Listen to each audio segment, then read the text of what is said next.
Hello and welcome to Racers Now. It's the usual Thursday night show with SD.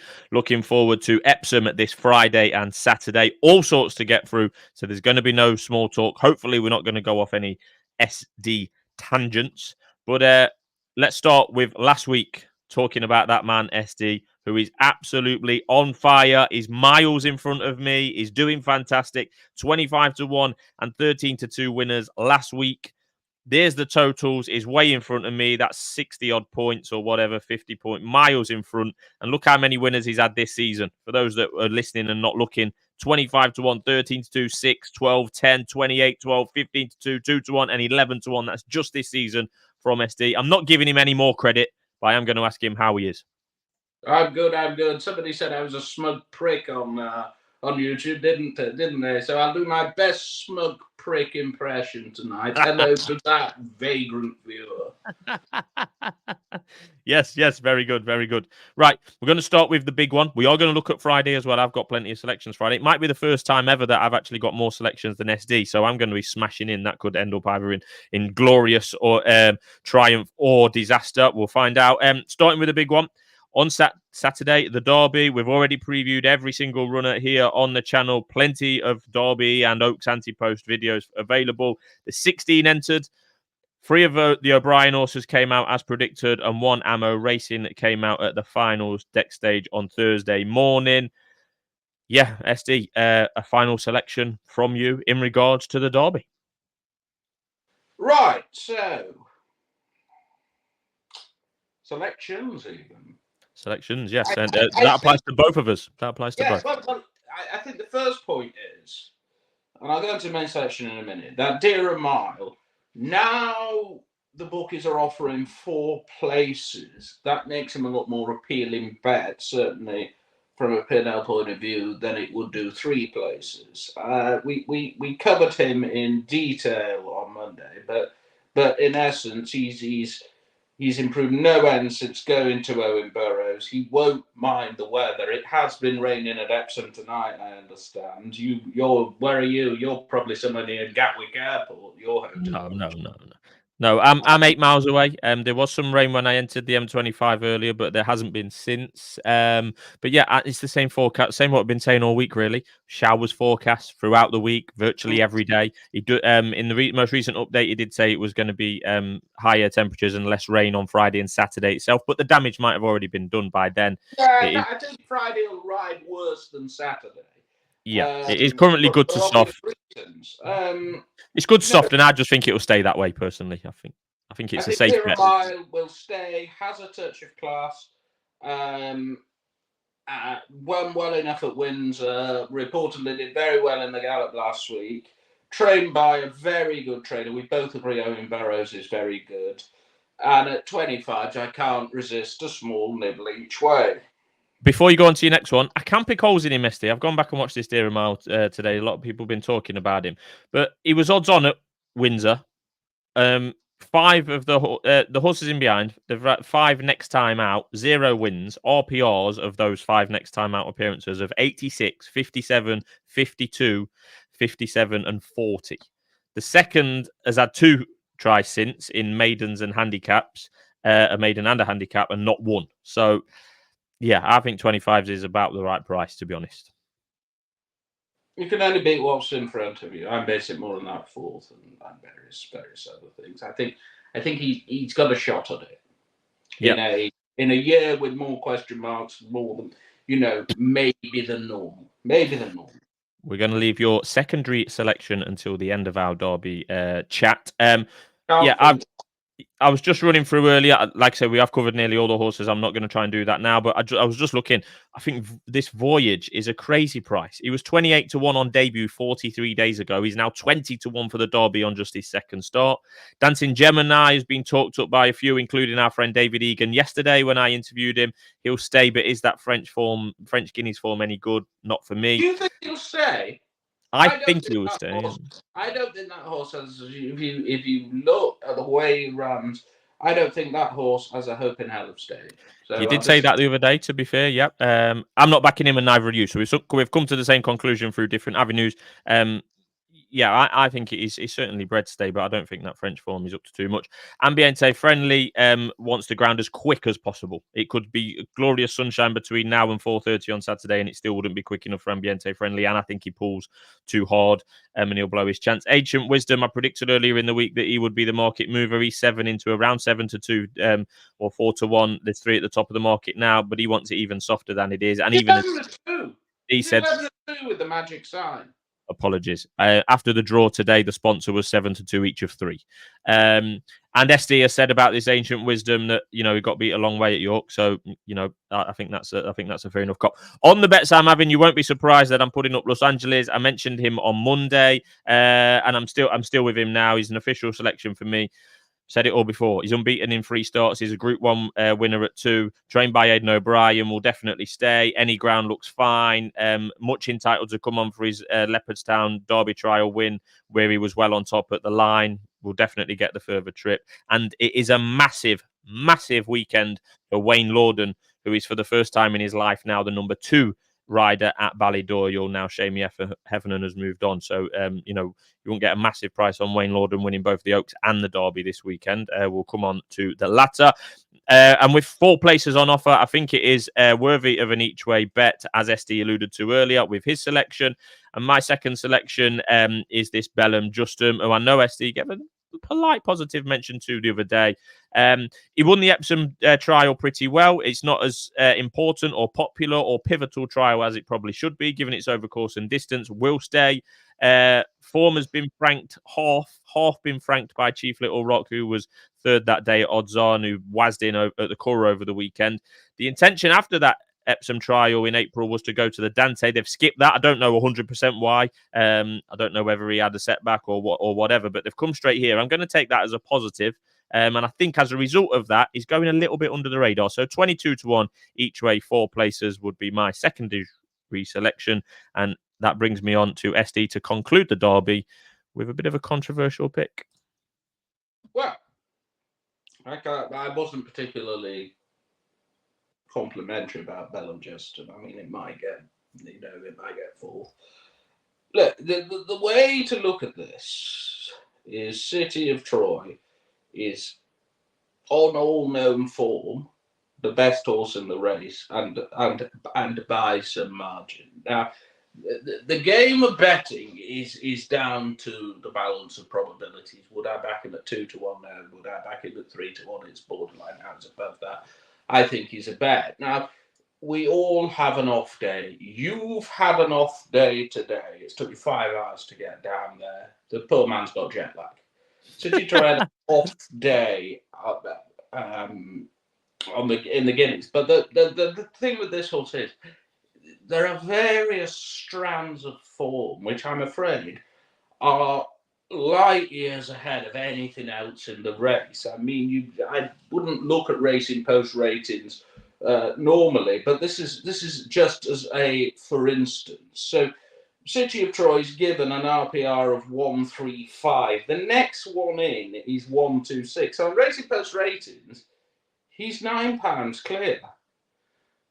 So you're getting 4-1 about a horse who had an off day, who, according to the Post, is £9 clear. I say he's got much the best form. Ryan could have rode Los Angeles, but that horse, I'm afraid, has, we said it on Monday. I'm sorry, but it has little vavavu. There was an air about Aidan, wasn't there, last year with this horse? I mean, there always is an air, but there was a special sort of. It's like he'd been sprayed in gold dust. A man of your experience, ST, is getting drawn in. I play a lot of Aidan O'Brien bingo. I really quite enjoy it. It's pretty sad. But you're getting drawn in, mate. You're getting drawn in. Can you agree that he has the best form in the race? You must be able to agree on that point. Yeah. Okay. Yeah. And by some margin. But if Rosalian was in this race, for example, he would have the best form in this race, but there's absolutely no way he's staying a mile and a half. Well, you are quite right. I think City of Troy will stay. So, but the point is that the opposition is such that he's got to be a bet at 4-1. 4-1, by the way, you are betting the horse to have a 20% chance of winning the race. I think he's got a lot better than a 20% chance of winning, and that's all it's down to. And you did say play in the race. Now, I think he'll go off 9-4, 5-2, actually. And you did say earlier in the week that, you know, if he drifted to a daft price, I would be interested. That has happened, and you are interested. It's merely a game of percentages. Do I think City of Troy, and this is what you've got to ask yourself every time you back a horse, do I think this horse has a better than X% chance of winning? If the answer to the question is yes, you bloody back it. So there we are. Right, I don't. Regular viewers do not need me to give my opinion again on City of Troy. We're already over 10 minutes in. What chance do you think City of Troy has of winning? I think that 4-1, given the opposition or lack thereof, might be about the right price. He's got around a 20% chance of winning. Yeah, I think that's probably fair. Yeah, I think as I said the other day, I think Los Angeles is the most likely winner. I've been through the field again today, and I think that you know, there's quite a few reasons to take on a fair few of the others. It is a little bit of a unique year because, as I've been saying, that of the 5 recognised trials in the UK, which the Epsom trial I'm not counting, the 5 recognised trials in the UK, 4 of them aren't running for one reason or another, which is a shame. So it does put a different spin on the race. Yeah, and City of Troy has drifted, whether that be because of the ground earlier in the week, the rain, or whether that be because he's been drawn in stall 1 today. I don't take much notice of the draw, to be honest. Stall 1.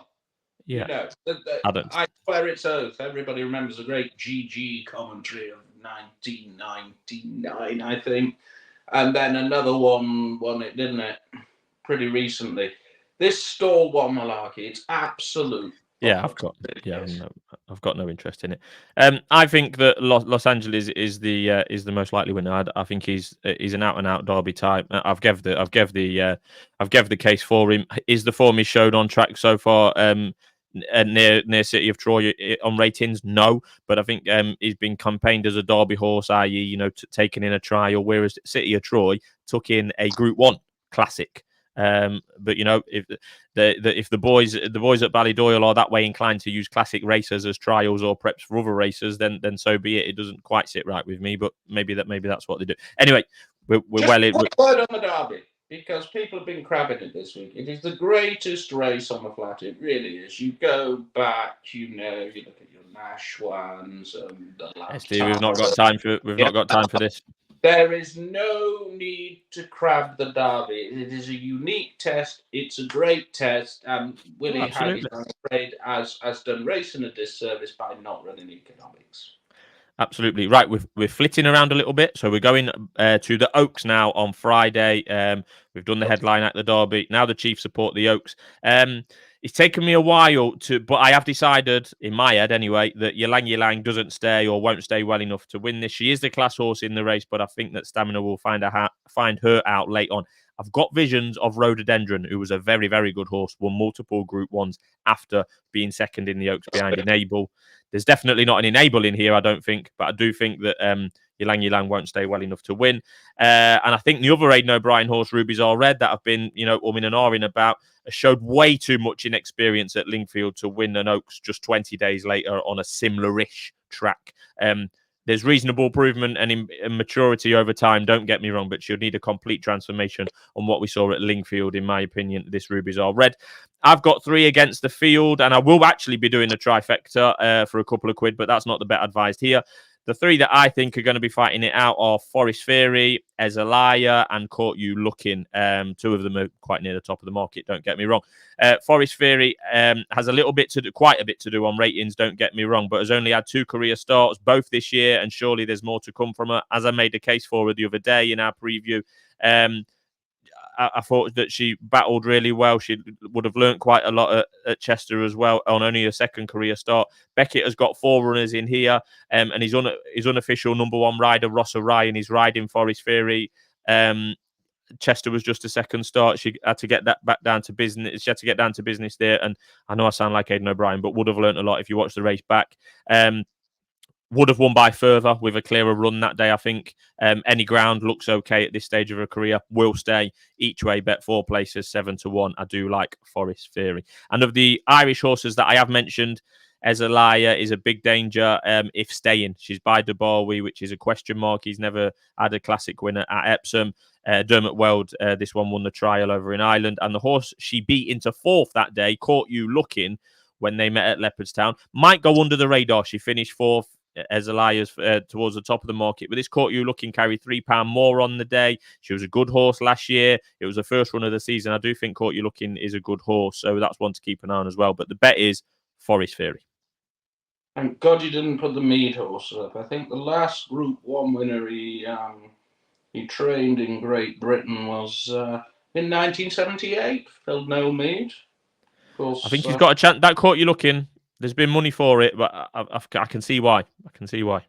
Okay, trainer of the great Archibald, wasn't he? Anyway, I don't have a lot to add. Look, it was all on the Oaks preview the other day. I've had a very, very small bet on You Got To Me, again, just from a value point of view. She'll have to relax a bit more, but I can chance her at that price. If you're not already, I wouldn't put you off. Okay, I've got some other bets for Friday. SD hasn't, so I'm going to be as quickly as I can. The first race at 2:00 is the Woodcut. This is a 2-year-old race over 6 furlongs. I think it's quite simple, really. This New Charter wins. He's 15-8. Really good debut at Newmarket. Was caught on a wing a little bit that day, where it often pays to be by the rail at Newmarket. The Godolphin winner that was odds on that day got first run, and away she went. Hannon's got a really good record in this. I just think that New Charter will win. 15-8 is a bet for me in the opener on Friday. In the 2:35 on Friday, this is a mile and half a furlong handicap. There's a few races over that distance over the weekend. I mean, clearly this is pretty wide open. There's 16 runners. It's 11-2 the field. But with 5 places on offer, I think it's worth a play. And I think Fantastic Fox is a decent enough bet. He's a Frankel colt that has never really achieved what he should have done, maybe on breeding, maybe on reputation, maybe on connections. He's never really quite got there, but I think he is in the best form of his life. 4 starts this year, all to a good, consistent standard. So I think he is in form, not just off one race, but actually off 4. Back to a mile after a really quite eye-catching run in the Victoria Cup at Ascot over 7 furlongs 3 weeks ago. If you watch that back, was out the back. Didn't really get a clear run. Neither did the winner. SD put the winner up. Came down away from where the race developed. Really, this Fantastic Fox back up to a mile. I think he finished second in this race 2 years ago as well. So 12-1 each way. Fantastic Fox, and I am rattling through. Last year. Sorry, it was 5th in it last year. 5th last year, and was running it twice before, I think. Anyway, I think he is in good form. I think he likes the track. Blah blah blah. 12-1 each way is a bet for me. And the final bet for me on Friday is in the 3:35. I wasn't planning on having this many bets Friday, actually, but I was having a look through and a couple stood out. Liberty Lane. This is a 10 furlong handicap at 3:35 on Friday. I think he stands out. Career best at You've got the wrong race. I don't know what time it is, but it isn't 3:35. 3:45. Let's go with that. I've got it right on screen. 3:45. Career best performance in a race with better quality opposition than this on Newmarket 2000 Guineas Day. And Carl Burke actually admitted after that race that not only was Liberty Lane ill after a no-show in the Lincoln, and he only ran at Newmarket because his owner was there on the day, and it was the same owner as the 2000 Guineas second Rosallion. We're told that he's going to improve for that. I thought that was a career best. Just to interrupt you on Liberty Lane. That what Burke said, I'm inclined to think is rubbish. He was very well backed on the machine, certainly in the 10 minutes before the off. They half expected it. He was one of the money horses in that Suffolk Stakes. So yeah, he's inconsistent, isn't he? He's got all the talent in the world, but he's so bloody inconsistent. Yeah, I think he's settling better though. This is stepping up to 10 furlongs here for the first time in a good while. But look at the horses he beat that day that are in form. Dutch Decoy, Torito ran a big race. Majestic's been in form this year. Dutch Decoy, good God, older than you. Dutch Decoy is a very consistent performer and finished second in that race. Theory of everything, you put him up in the race. Mr. Professor. By my good friend Neil Watson, no less. I honestly just think that Liberty Lane is another good each way bet there. On to Saturday, though, SD, back to you now. Too much of me. There's an 8-race extravaganza at Epsom on the Saturday, and we know why. In the first race, I don't think you have a bet, but I do. And this, again, is simple for me. It's a bit of a repeat, though, because the opening race on Friday, a Hannon horse, and the opening race on Saturday, a Hannon horse for me. The London Gold Cup at Newbury is always an excellent race at producing future winners, and I'm positive it'll be no different again this year. King's Gambit won that race, and he'll be in Group 1 races before long. Absolutely no doubt about it. I did put up on the channel Persica that day. He finished 4th, got some place money. He ran quite a lot wider than the first 3 past the post in the London Gold Cup, past most of the field, down the outside or down the middle of the track. I was shocked that he was still able to go in off the same handicap mark here of 92. This is an easier race than the London Gold Cup. I see no reason why he can't go and win this. He's 100-30, and I am on. I just thought that London Gold Cup, and I said it before the race, I think first off you're getting carried away about King's Gambit being a Group 1 horse. He might be a Group horse. A Group 1 horse is a completely different thing. I wasn't completely convinced it was up to scratch. And obviously King's Gambit absolutely, defecated all over the rest of them. He did. Just on the basis that it's normally, we're going to find out, obviously, but it usually produces all sorts of winners, even those that don't feel the first 3 places can still go and perform. I think this is a worse quality race than that London Gold Cup. I thought it'd be a bit shorter than 130, to be honest. SD has got a bet in the 2 o'clock. This is a fillies group race over the 1 mile and half a furlong. I have not. It wasn't a race for me. What do you fancy? Well, surely. I mean, I think I said it last time, but I thought Bottle, it's 2-1 now with Billy Hill, by the way. 2-1 with Billy Hill. It's Bottle with Billy Hill, I think. I will confirm that. But I'll do the talking while you're confirming. It's 7-4. It's 7-4 across the board. With Billy Hill? With all of them. 7-4 across the board. Wretched. I thought it was 10 minutes ago when I typed it in, and it still is now. So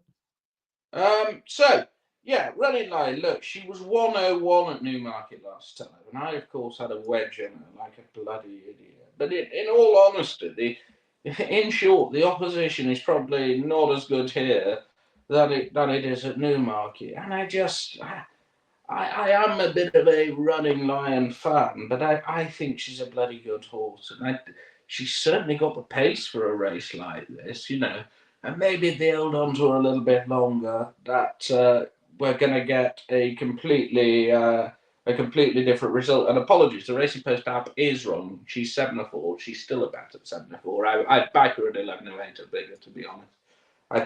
I think she'll win. When a horse like Sparks Fly, who's only been back because of the ground, is second favourite, admirable though she was last year, she shouldn't be in the same bloody ballpark as this thing. You've got Astral Bow in the race, and it really is a poor Group 3, and I think she'll win this. Okay, interesting running line, one that SD's put up before. Also, the next race on Saturday is the 2:35. This is the Dimed, again over the same trip, 1 mile, half a furlong. I thought this was really difficult. It's a definite no-bet race for me. All 8 of these very closely matched on ratings.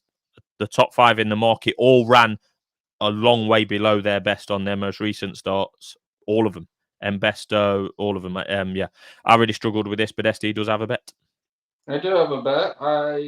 I think Epictetus is a horse who is full of talent. I really do. I think there are plus points here. He's won here. I'm not saying it'll be soft on Saturday, by the way, but he of course won the Blue Ribbon here last year. He won. He seems to like these quirky tracks. Goodwood has a bit of a camber as well. He won at Goodwood last year over a mile, again with a bit of dig in the ground, and then obviously look, the comeback at Ascot wasn't great, but it was crap. I watched that back earlier. Crap. Yeah. But I could see him being primed for this, and I'm sort of trying to read the great man Johnny G's mind, saying, well, if we're going to win a group race this year, it'll be at the likes of Epsom and Goodwood, and I think this has been targeted at this. Of the rest, I'm of the opinion Regal Reality, for example, I think he wants quick ground. Investo, crap at Newmarket, wasn't it? Yeah, he was. Highland Avenue really didn't do much in Maidan, did he? And managed to get beaten this last year, although in fairness, the ground may have been a bit quick for him at the aforementioned venues. But, you know, Epictetus is I think he's fair at 70. You know, Royal Scotsman as well deserves a mention. I watched that back. He was crap. I know it was his first run for ages. He was rubbish. He was virtually pulled up. But he does have a touch of class about him. But He does. But I do like Epictetus. Yeah. Right, the next two races on Saturday at Epsom are dash races, the 5 furlongs downhill at Epsom, a 3-year-old dash and an all-age dash. I got to these at about 8 o'clock on a Thursday night, having travelled 5 hours down the motorway, and I just thought skip. So no bet in either of those races for me. Starting with the 3:10 though for you though, ST. Full field of 20 for the 3-year-old dash. Yeah, full field of 20. And it's a proper race. I talked to my great friend Jason Fives, who was supposed to have a runner in this, and it's not been declared. And I just see, you know, Henry Candy, the king of the sprint, lovely man, trains in Lambourne, and this Tears of a Clown, obviously sung by Smokey Robinson, managed to show some very fair form for Roger Ingram, which is a first, and then ran third in the St Hughes at Newbury last year again with a bit of dig in the ground, which is traditionally a pretty good race. Didn't do much on its comeback at Bath a couple of months ago, but they've clearly given it time to come to. And I think she's probably a bet at a big price. I could throw a dart with her, with her having a touch of class, and the fact I've just got a feeling you want to be drawn fairly high in this. You know, softer ground at Epsom does lead to the water soaking down the camber, so you want to be stand side. And I thought Tears of a Clown, 26 places. Let's have a throw at that. And the open age dash 35 minutes later. Yeah, just on this 5 furlong course at Epsom, it is criminal how it's underused. It's the fastest 5 furlongs in the world. You know, wouldn't it be nice if we had a group race there? I know we do have some 5 furlong group races, but as I say, it is the ultimate test. Yeah, it's because they have to go across the road. They literally cover a road over that is used 360 days a year. They quite literally cover a road over and put some turf on it. Yeah. So I'm sure Epsom and Newell Council would support that to watch, you know, the best horses running the quickest 5 furlongs in the world. Just a thought. I know Mike Parsay, my great friend, also thinks that as well. Anyway, I thought this race was absolutely bloody made for Dream Composer. Is he down to 12 now? I'm on I backed him at 16s earlier. Obviously, a lot of people are thinking like I do. Second at Goodwood last time, of 87. An increase to a mark of 89 is fair enough when you consider he won off 96 last year. He acts well at Goodwood. Amazingly, he's never run here. Goodwood, for those who don't know, is 5 furlongs and downhill. It isn't dissimilar to this. I think the track will suit him. I think he's on a fair mark. I think he's got his conditions. The lad who's pretty good, Joe Levy, is taking 5 off him, and he seems to have a pretty good chance in this, I have to say. Yep, fair enough. The next race is the Derby. We've covered that in full, of course. And then there was I fancied a couple actually later on at Epsom. In the 5:15, I thought this Think First ran a massive race, first time up this season, over course and distance. That was just his second start for Neil Mulholland. He was any price you like that day at Epsom in April, travelled pretty well and finished well clear of the rest in second. He had the rest well behind him. The winner was a 5-2 Ryan Moore favourite for his dad. He was away and gone.